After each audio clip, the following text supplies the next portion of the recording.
Hi guys, welcome back to another video, and as the thumbnail suggests, we are looking at some of the 2026 World Cup shirts. Now it's incredible because right now at time of recording, we're not even at Christmas 2025, but we're already thinking ahead to next summer.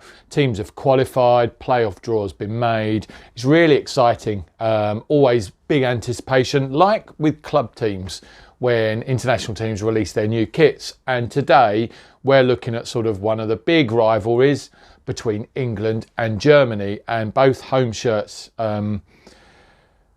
which I think are quite contrasting. And I'm probably going to be very critical of England here. So let's have a look at the shirts, because we'll start off with the England 2026 shirt. Now, over the recent years, some of the England shirts I've quite liked. I liked the shirt that we wore in the Euro final against Italy. I don't quite mind the current shirt. I quite like the thick blue collar. I particularly like the away shirt at the moment. I'm looking around, it's up here somewhere. But this one, maybe over time it will maybe it'll win me over. But look, England shirts are traditionally plain white. If I think through the 80s and 90s, always very minimal in design.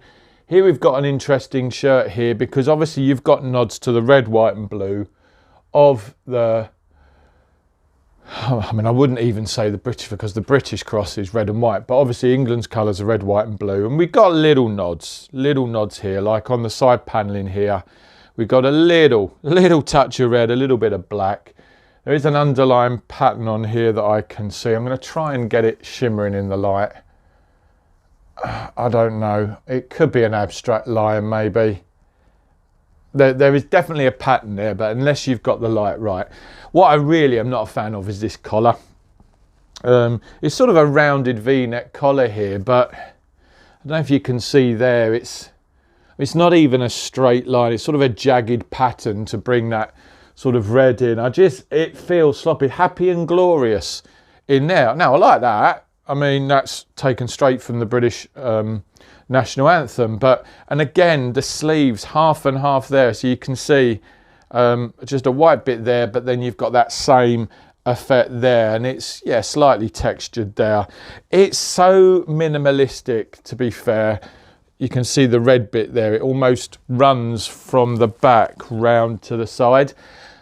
It leaves me underwhelmed. I mean, look, you got the crest, you got that beautiful gold badge, although every England fan would say we want more gold badges. But it just, I don't know, it feels a little bit lazy. Again, you've just got like the blue line that just comes up and stops there. For me, not a winner. Not a winner at all. Let us know what you think in the comments, guys. I'm not going to give it any more airtime because I think it's lazy. I think it's sloppy. Feels very Nike right now.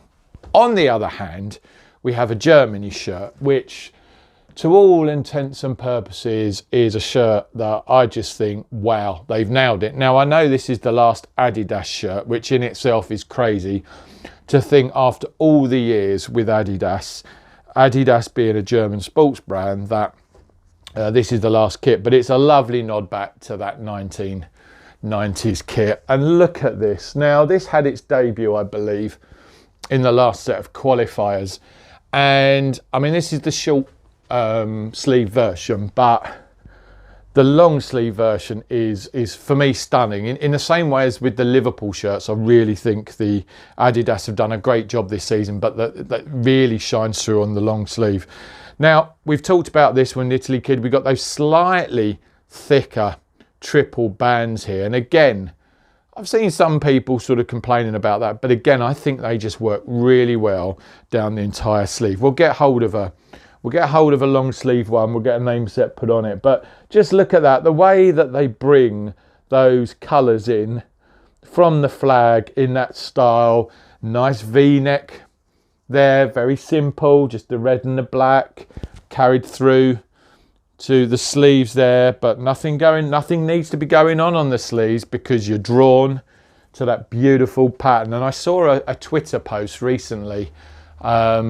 Somebody said, what would the country shirts look like if they all had this design and used their their flag colours, and some of them just look crazy. The Argentina one looked really good. Let us know what you think, guys. I'll hold this up there. Now, these shirts have come from GA Kits. I'll overlay a screenshot of their website there. I'll put the full details in the description. Thanks for giving us a preview of these. It's just a thing of beauty. Just a thing of beauty. I've waited a couple of weeks for these two to come through. Really excited by this one. So I think this lifts me up over the disappointment of the England shirt, because patriotism aside, in terms of football shirts design, this is such a winner. Let us know what you think in the description. Maybe we'll get hold of like one of the the 1990s one and do a side-by-side comparison, because I just think Adidas have nailed it. As always, guys, would really appreciate your comments, and if you do like this video, do stick a thumbs up. If you're critical of the England shirt, do tell us in the comments. As always, do give us a subscribe, and we'll be back with another video really soon. Thanks for watching, guys.